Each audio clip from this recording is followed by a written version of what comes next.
Ladies and gentlemen, this is David Mirikitani with another episode of Weighing In, brought to you by USA Wrestling, the national governing body for wrestling in the United States, and by Nike Wrestling. Go to athleteps.com for all of your Nike and USA Wrestling branded gear. Grant Turner is actually at the USA Wrestling Leadership Summit meeting, so probably could not have a better reason in the world for missing the podcast this week, doing USA Wrestling and Nike things. The unimportant people, Mark Ostrander and myself, are here on the air. Mark, how are you? Good. So you and I were talking off air about this podcast last week where basically Matt Bowlesby kind of took the lead. And first of all, I think we both want to say thanks one more time to Matt. Awesome guest, right? Yep. Learned a lot. It was sort of difficult to decide whether to make him a weighing in guest or a Matt Chat guest, because I think he could certainly do 45 minutes on Matt Chat, but I felt like it was more of a weighing in thing because all of us are all looking at this from different perspectives. GT and I talked about it off the air, like, you know, he's a Nike guy. You're the guy that's coached the longest of all of us. I've got my feet in a little bit of everything, including some business stuff, you know, and so I think we all had good questions and good perspectives, but as I get older, one of the things I realize is sometimes my initial reaction isn't always the most intelligent one, and sometimes just digesting things and processing them is smart. And I can tell you from having talked to Matt multiple times about this, but then on the air, I have some thoughts. I have some, impressions of things, but I want to know what yours were. And I'm torn, David. That's where I have an issue, because I think a lot of the things that they're doing is great for the student athlete. I really do. I don't want any of the athletes out there in collegiate, now even high school, to think that I don't think it's right that they can make money off their name, likeness, or image, because I think they should. I don't have an issue with that. I really don't. I just think athletics is going in the wrong direction right now, and I hope I'm wrong. I just see so many things that I don't like, and behavior by certain people that are in our, not just the wrestling community, but football and basketball, all these other sports. I see issues in them splitting their time between what they're there to do, which is go to school and to compete for a university and certain athletic events, and them splitting their time trying to make as much money as possible doing other things. And I think that takes away from, number one, your school. I think it takes away from your leadership as an athlete. I really do. And I don't know the answer. Obviously, we talk of, and we always say we're not going to bring it up unless we have an answer, unless we have a better way to do something. I don't have a better way to do it, but you wanted to have this conversation, and I wanted to tell you what I think. Yeah, so it's probably better podcast material when we disagree. And you and me agree about a lot of things, and we always disagree respectfully. But I think I disagree on my perspective on this with you. I think, first of all, I'm a capitalist. So I think people should get everything they're entitled to. I think the market should determine what you're worth. And I think any other form of that is really a form of price fixing or socialism. I also think that there's, for years and years and years, that the student athletes have basically been labor. I'm not saying a full scholarship like in football especially isn't worth a lot of money, but if you really think about, tuition stuff is just, prices are just jacked up. Like schools, considering a university to be a nonprofit is the biggest joke in the world. Like, how much they're paying for dorms and stuff like that. People pay more to live in a dorm than they would in an apartment, which is crazy. And sometimes I'm like, all right, well, don't go on this economic tangent. This whole conversation was economics, okay? So you talked about, like, okay, we talked about off the air, like about work study is a thing that exists, and people that don't know this, like, you have to do your FAFSA score, and depending on your FAFSA score, you qualify for maybe a Pell Grant. If the most you can qualify for is a Pell Grant, Then sometimes that includes other institutional aid. Then it's subsidized loans, which means loans with no interest until after you graduate. Unsubsidized loans, which are loans that the interest is accruing while you're in school. And then work study. And work study should actually be second after Pell and below subsidized loans. Like, let's say I come from a very poor family, I should get a Pell Grant and then work study, which is like I could work 3 hours a day, 15 hours a week and get money. And the really smart schools didn't count that. They didn't pay you in cash and then you have to use the money and take the taxes out. They would just count it directly towards your tuition, your housing, whatever. So you got 100% of that money. And I think it's fair to say that a lot of kids have done that over the years and they haven't necessarily worked every single minute of that 15 hours a week. Like, sometimes it was mopping the mats. Sometimes it was being a dorm RA. Sometimes it was a lot of things that maybe took an hour, maybe took 30 minutes. Okay. I can also tell you that I know I recruited against a school where a kid tested into like basic math at our place. And it was just the standard test. So it wasn't like a Merrimack test. It was a standard test. He goes, I'm going to go to this other school. And I'm like, why? And he goes, well, they told me I can just take college algebra and I'll get through it.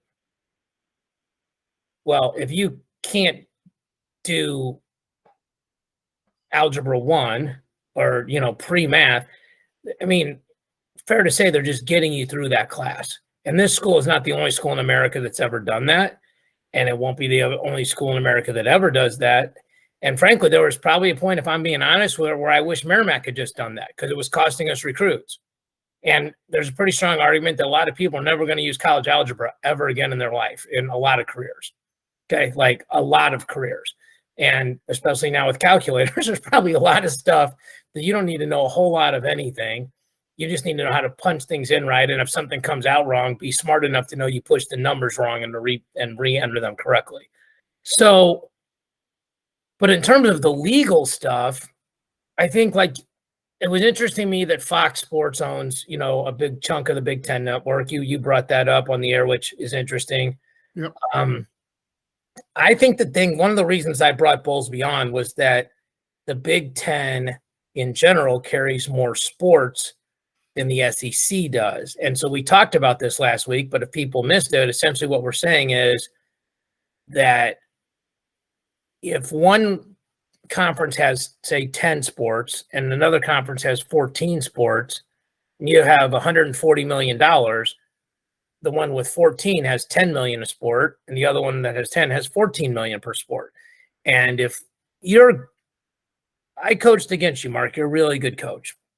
Like my dad's a really good coach, but I think if you gave either one of us a $4 million head start on the other guy, pretty good chance that guy's probably going to win. You're going to have to really out hustle the other person by a lot to make up $4 million.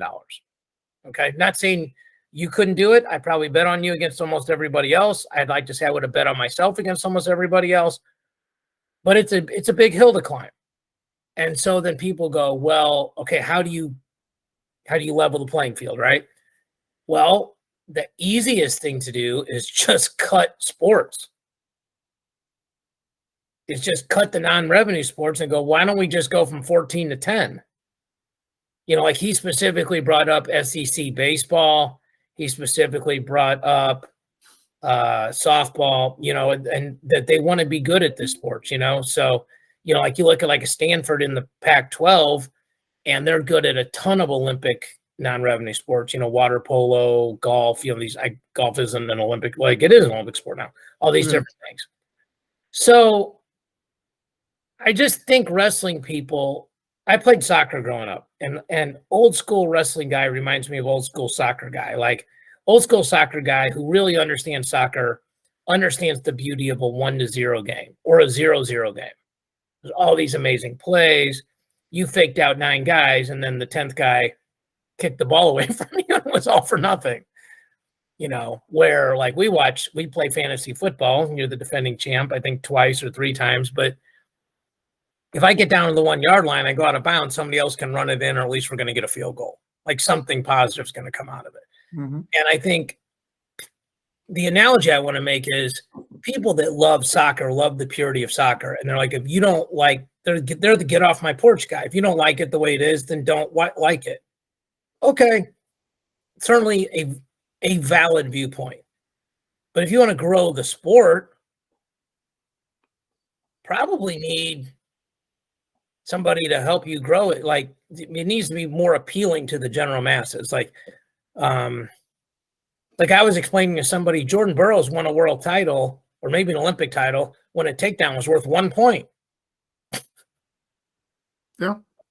We've changed rules so many times, that, I mean, we watched the, like the Nico Megaludis, Jesse Delgado days where people could just drop down the legs. Anyway, we need to make wrestling more viable, more attractive. People need to create more events. They need to make it more of a thing and not just the purity of wrestling. And I've learned that from doing Border Brawl. Like, people like the smoke and mirrors. They like the tunnel run out. They like the announcer going crazy. They like having celebrities there. And they like holding it in cool venues. I mean, there's guys like you and me that are going to watch Sacred Heart against Davidson because we just like wrestling. But if we're trying to go wrestling as a whole, we need to make it a cooler experience. And we need to be cognitively aware that the people in the wrestling community, because people are like super critical of flow, like, there's ads, this and that. You pay $150 a year and you see a gazillion events, including like the world championships. Like, I did the commentary for that. I know how much track paid for the rights to USA Wrestling. And then not only the rights, but then they got to get all the cameras there and do all the stuff.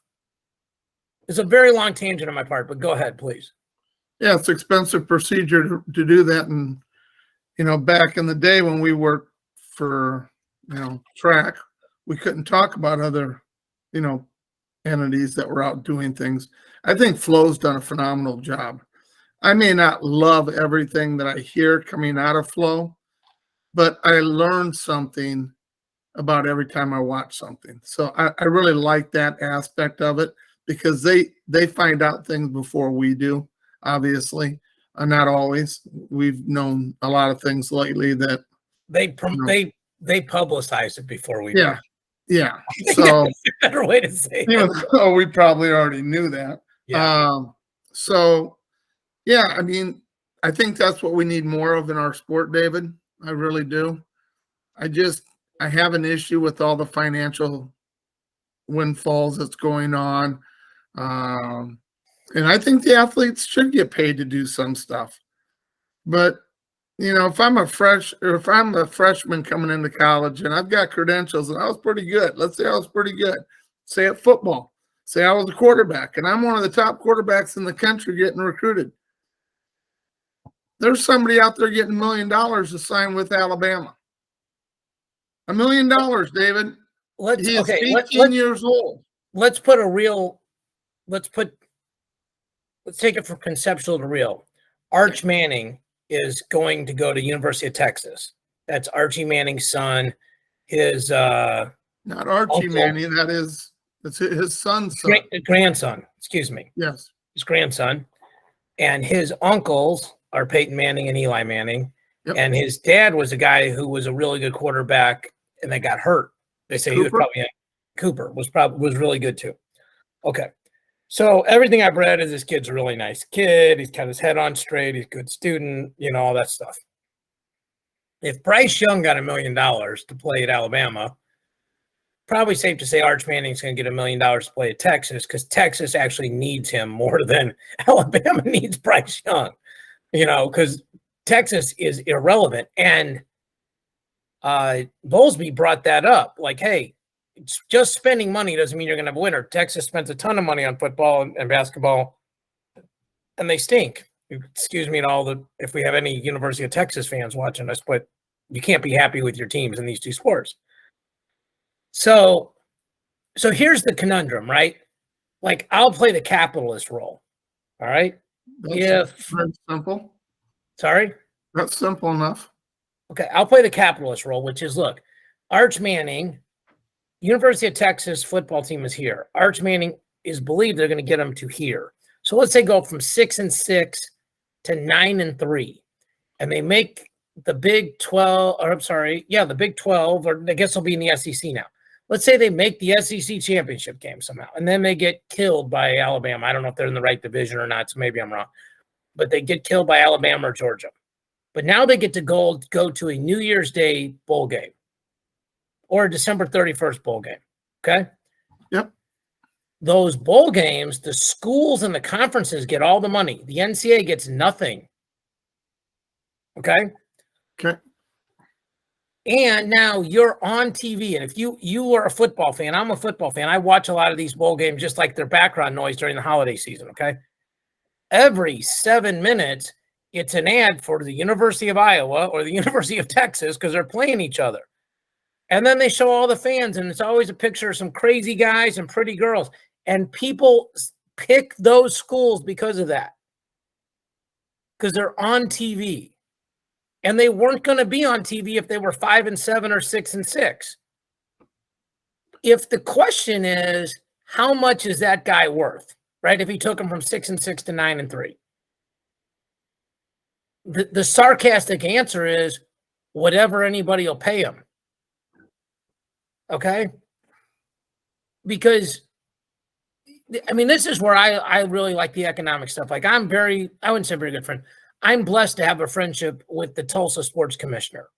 And he told me how much money they spent and the economic impact it had on the city of Tulsa. And that's his whole job, is to spend X and create Y, and Y has to be greater than X. And so shout out to Joel Kester, awesome human being, really awesome at his job. And I won't get into particulars. I'll just give you a ridiculous example. Let's say he spent $10. His goal is to make at least 11 for the city through taxes and all these other things. I believe, if I'm correct, that it was somewhere between 10 and 12x. So like if he spent $10, he brought in 100 to 120 for the city.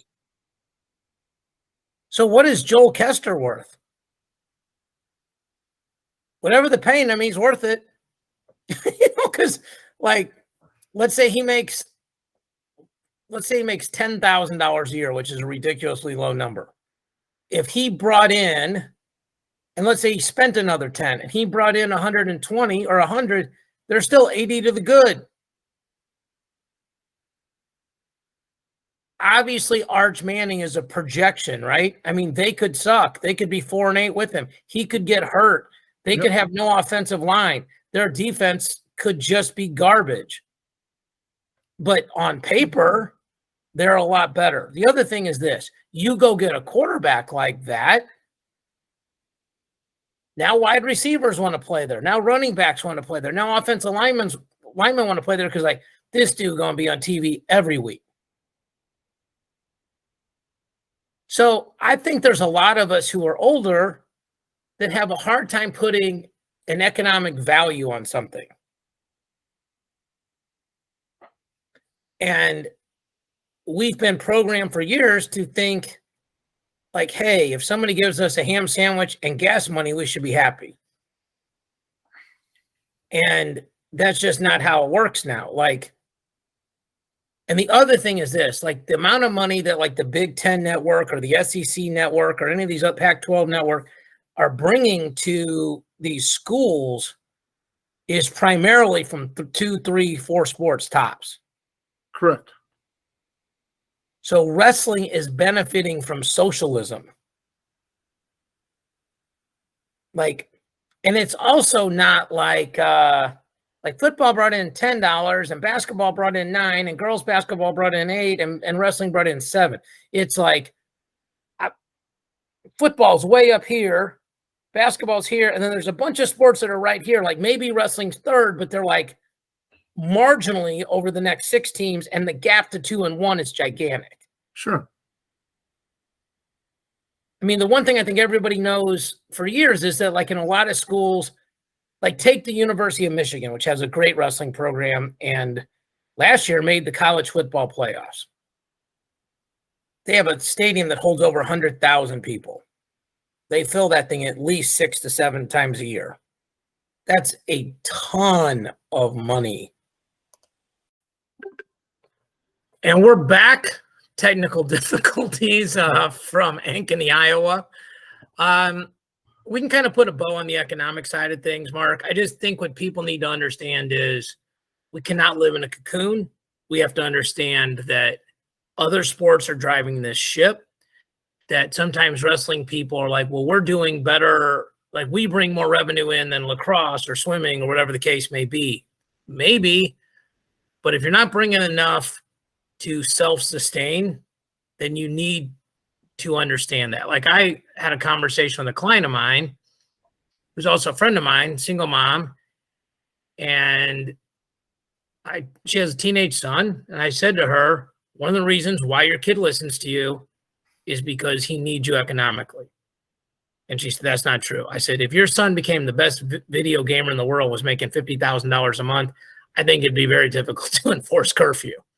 I think it'd be very difficult to say, put the trash out, don't eat, chili cheese dog all day, go to school, get an A, because they don't need you. They can go get their own apartment. I mean, because they can just pay cash. So there's something to that. I mean, there's a whole different, but some people stay married because they can't afford to be single. So we just need to understand, and I know it bothers you, it bothers me less, that money is steering the ship on all of this. I don't think it's different. I just think it's out front now. Like, I think it's like dating apps. I think like in the beginning, people would meet at a bar and they go, I don't want to go out with you. And now it's like you just swipe the other direction.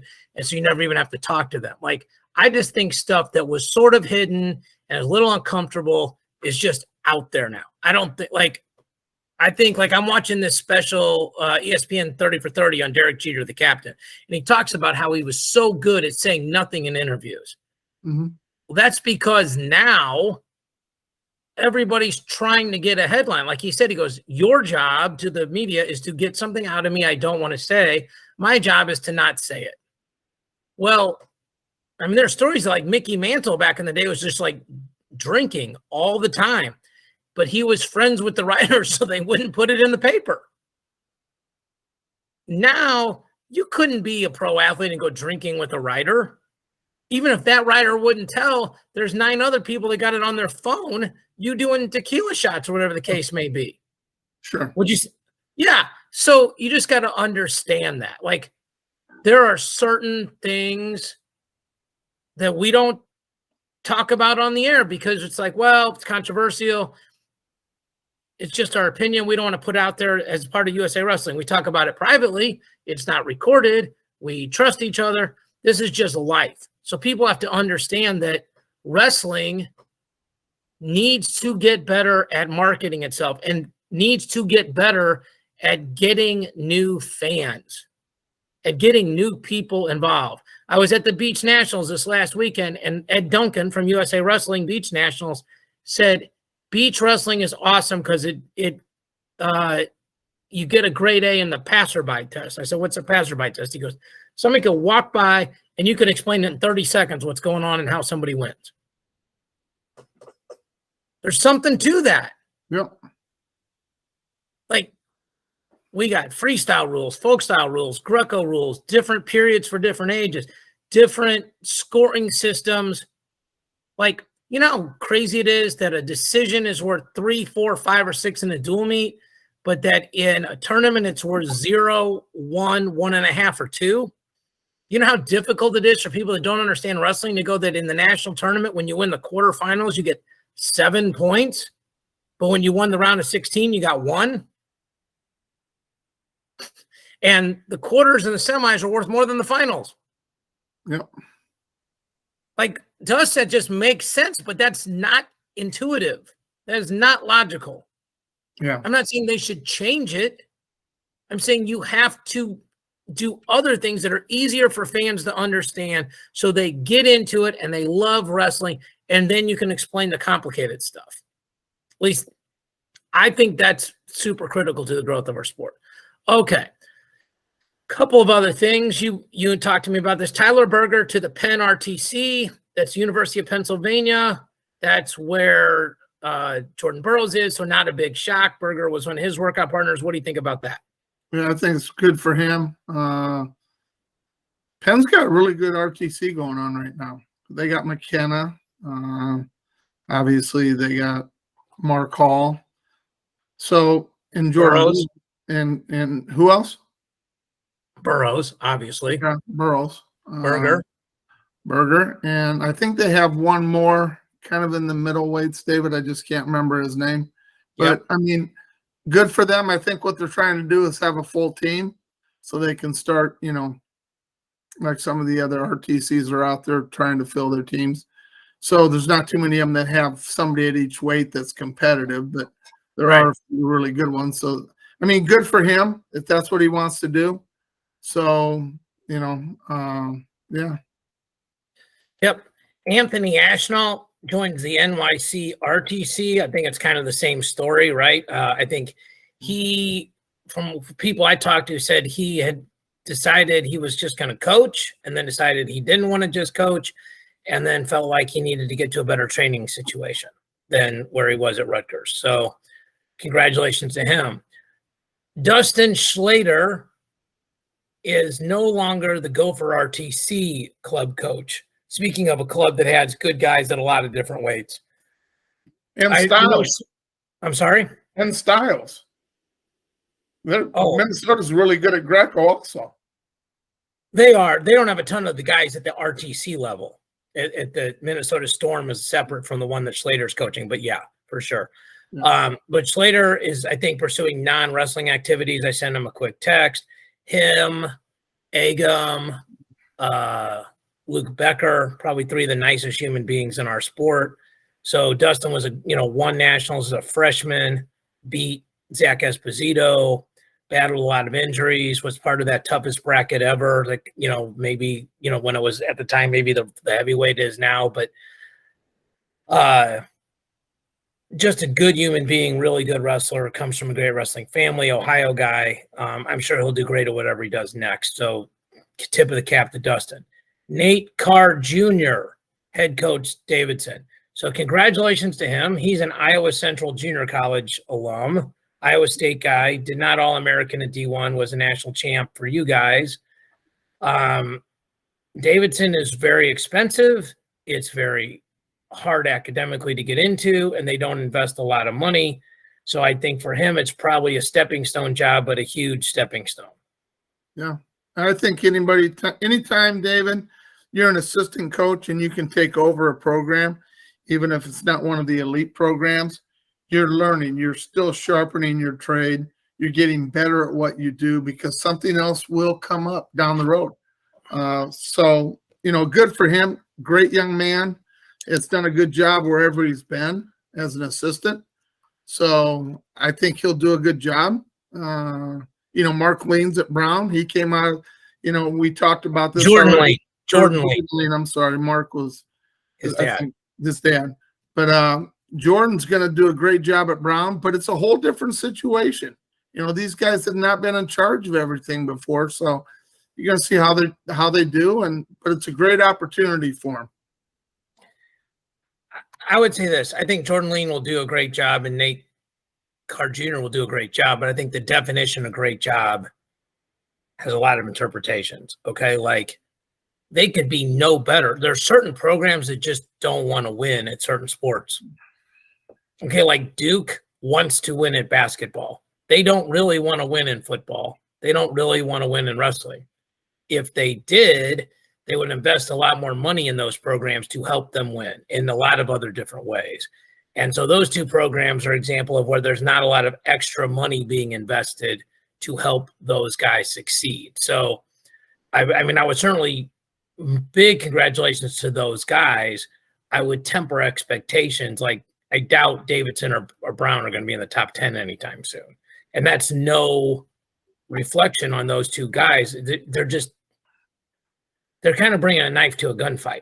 Like they're never going to have the resources that the traditional wrestling powers are going to have. So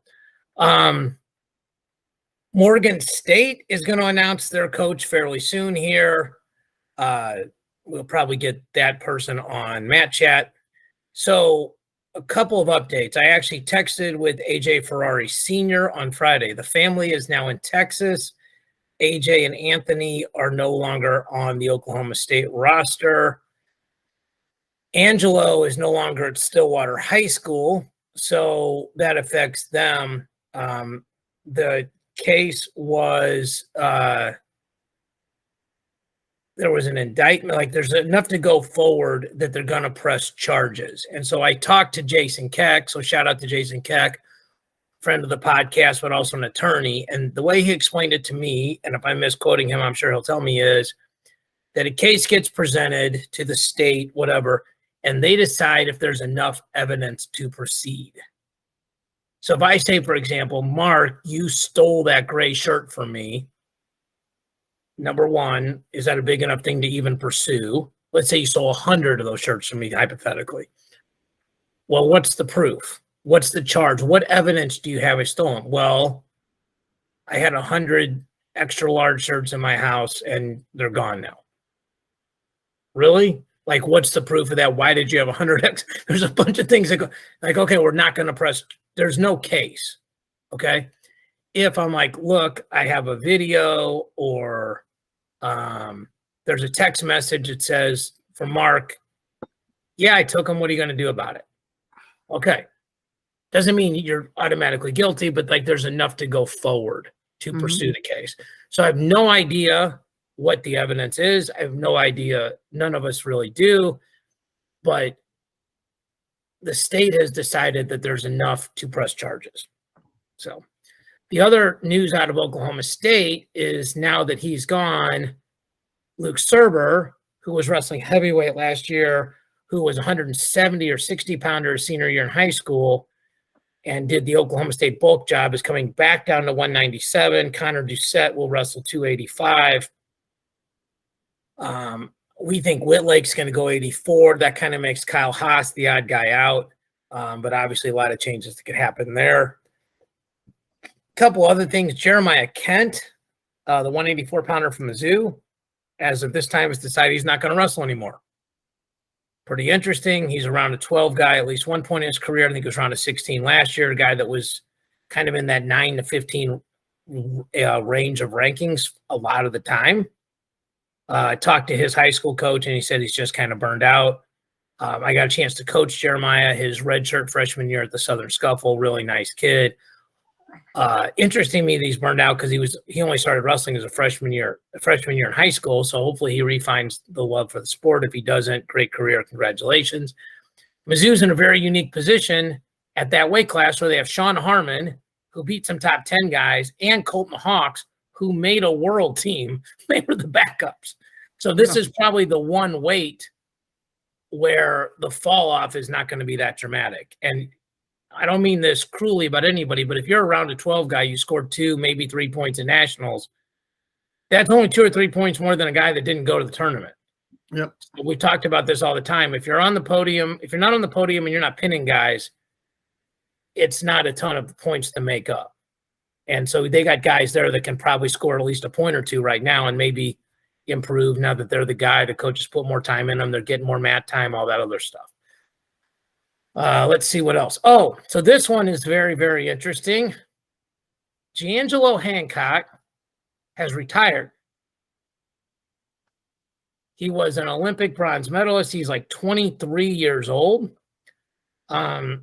I texted GT about this when I saw this because it was like one of those things where it was a post. It seemed like it was from a reliable source, but not positive that it was a reliable source. So wanted to double check. He said, yes, every indication is he's going to go to the WWE. So it's just like Lacuna Matata. Now we're back to talking about economics. So you've seen Hancock wrestle. What are your thoughts about him going to WWE? Good for him if that's what he wants to do. I think Flo did an interview with him after was it the Worlds, where he talked about not having a coach, and his workout sessions are 90 minutes long, and he just wrestles hard for 90 minutes. I don't know who he finds to go 90 minutes with him, because the guy's an absolute beast. I mean, I don't know who I would think want to he go. finds 3 guys to do 15-minute cycles like I do the first. Yeah. But I mean, I'm not going to volunteer to go in there and get thrown around for 90 minutes with anybody. So, yeah, I mean, does it affect our team? I think he was probably by far the best guy that we had in Greco. So, yeah, it's going to affect the Greco program, but I guess it is what it is, David. I mean, of age group stuff. Recruiting is also in full force now. Like I know, for example, there's a kid here in St. Louis who's having home visits going into his junior year because they're allowed to do that. I mean, I had some coaches actually call me and, ask about where to take them to lunch and that kind of stuff in St. Louis. So local food knowledge. So you'll probably start hearing announcements, verbals fairly soon. People should understand that these are not binding. They have forever to change their mind. They can then commit, they can sign, they can uncommit, they can decide they don't like it later and go into the portal. The team can decide they're going to recruit over the top of them. Like this is the world we live in now. Yep. The Ron Mirikitanis of the world that work at a place for 50 years, that is probably over. Like those people are dinosaurs. Yeah.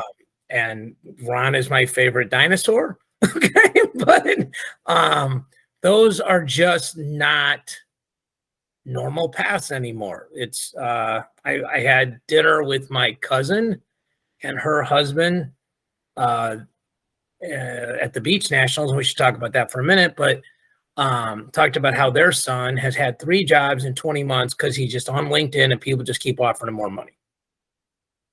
It's not that he can't keep a job. He don't want to keep a job. And, he's trying to get a better job. And I think that's important, that sometimes people present that in a way that is not fair. Like, hey, so-and-so can't keep a job. Like, no, he just keeps getting asked for better jobs. So I was at the Midwest Beach Wrestling Nationals this weekend. Shout out to Austin Roper, who runs that event. He's the son of Wes Roper, who, the former coach, University of Missouri, predecessor to Brian Smith. Very cool event, 200 plus people. Probably the highlight of it was the Greater Heights Wrestling Club, which has won state like 19 years in a row here in Missouri, coached by Jason Keck. 4 of the moms decided to enter the tournament. They have never wrestled. The moms are out wrestling now. The moms were wrestling, and it was epic. Sure it was. Is this anywhere on video, David? I mean, did Flo cover this? They did it on Facebook Live. There's a 3.5-hour video. If you go to Facebook and go to the Midwest Beach Wrestling Nationals and like the page, the video was a constant feed. I did the play-by-play, but not really much play-by-play. It was mostly like interviewing people in the background while the wrestling was going. Sure. It's for people that don't know, Beach Nationals is the first one at 3 points. You can straight arm push a person out. There's no interpretation. If you push me out, whether or not you push me out or I stepped out, it's a point. A takedown is a point. Feet to back is 3 points. It's 3 minutes. The clock doesn't stop. You're double parked. Goes quickly. So you can laugh. Come on, that was a good one. So you're double parked. It keeps it moving. So what's very interesting was I'm good friends with Jason Keck. A couple of the moms came up to me afterwards, said, "Oh, you're the podcast guy. You do the play-by-plays with Jason." I said, "Yes, ma'am." And I said, "What did you think?" And they said, "Wrestling is way harder than I thought it was. And there's times when I would just yell at my son or daughter to go. And I just thought they weren't trying. And I realized, and I said, the other person is trying too." And the moms, respectfully said, "Yes, absolutely." So Keck was one of the guys that came on the play-by-play, and he talked about how, there's probably going to be some very productive conversations between mother and son or mother and daughter, depending on who's wrestling. But shout out to those ladies for doing it. and highly, highly entertaining. Like, you come back to the middle and, just go. One mom went to the very edge of the ring and just ran into the other one, like got a running start. I don't even think I can do it justice, Mark, how great this was to watch. Well, that's kind of fun. I mean, you look at it from different perspective, obviously, David, when you're up in the stands or when you're sitting on the side of the mat coaching or when you're out there actually wrestling. It's a different perspective for everybody. And it's fun that they got out there. Obviously, it would have been fun to watch. But I remember, do you remember the days when we coached, David, like at the UNO Open, and it started like at 8 o'clock in the morning and we finished up at 11 o'clock at night? And it's funny, the exact time I was going to say was 11 o'clock at night. So yes, yeah. I do vividly remember that. And then, we had to drive back to, our campus after that. So we get home about 2:30, 3 o'clock in the morning. Or for us, 5. Yeah. Yeah. Yeah. And people didn't understand. Well, I'd say stuff to the wrestlers, and I'd say, well, how many matches did you get in today? Well, I got in 6 matches. I go, how long were you out there wrestling? They, 30 minutes. And, they'd say, I don't understand, Coach, why you're so tired. I go, because I had 52 wrestlers here wrestling, and I went through 52 matches in one round because I'm involved in the match. You don't get it. So it's a different kind of tired, right? I mean, to be fair, like a kid that wrestles 7 matches in a day and wrestles, 49 minutes and maybe in overtime, and those 49 minutes are really like an hour and 10 minutes with the out of boundses and the warm-ups and everything else. Let's put it this way. In the condition I'm in, I'm way more qualified to go sit in a corner for 8 or 10 hours than I am to wrestle 7 matches. So I always say this: the hardest thing in the world in wrestling is to win wrestling matches. The next hardest thing is to coach a bunch of people to win wrestling matches, and everything else is third. Yeah. Okay. Like doing good podcasts, running events, whatever the case may be. So I think those ladies doing that, I think one lady walked out there and I said, hey, you have to take off your glasses and hat. And she goes, do I have to? So great. So great. But I think there's just a different understanding. And I think, like for me, I haven't fought jiu-jitsu or wrestled in a long time. And I feel myself like, oh, I remember what it's like. I don't think I actually accurately remember how nervous you get, how every time you eat something, you're like, man, how much am I going to have to work to get this off? I know people cut less weight now, but it's still a thing. Yep. I don't think people remember the stress that all of that goes into that. And so I think that's important to do that. And I think coaches, especially coaches that weren't very good, remember themselves better than they were. And it's probably a good lesson to all of us. Like, hey, if your wrestler, your athlete is trying their best Monday through Friday and Saturday, you need to be positive with them. If they're not trying their best, you need to talk to them about why they're not trying their best. Yep. And it might be they have, stress at home. There might be a lot of different reasons that are valid, but you need to have that conversation, because the lessons you learn from wrestling, you can learn some from not trying your best. You're going to learn humility real quick, but I think all of us learn lessons by doing our best and growing that way. So shout out to Ed Duncan, who drove 13 and a half hours from North Carolina. Shout out to Austin for putting that event on. His mom, Becky, his dad, Wes. It's now part of the Wrestling Beach National Series. Ed, if you're watching, I want to be the play-by-play announcer at the World Championships in Romania. Put that on your list. So for GT, who's not here, we'll talk a lot about the age group stuff next week. There's another age group World Championship next week. There's just all over the place. The U15 trials. I saw a couple guys from Iowa did really well. The Fort Dodge kid, which we'll get to. There's just so much. I always wonder if we're going to have anything to talk about. And then it's like, okay, how do we squeeze it all in?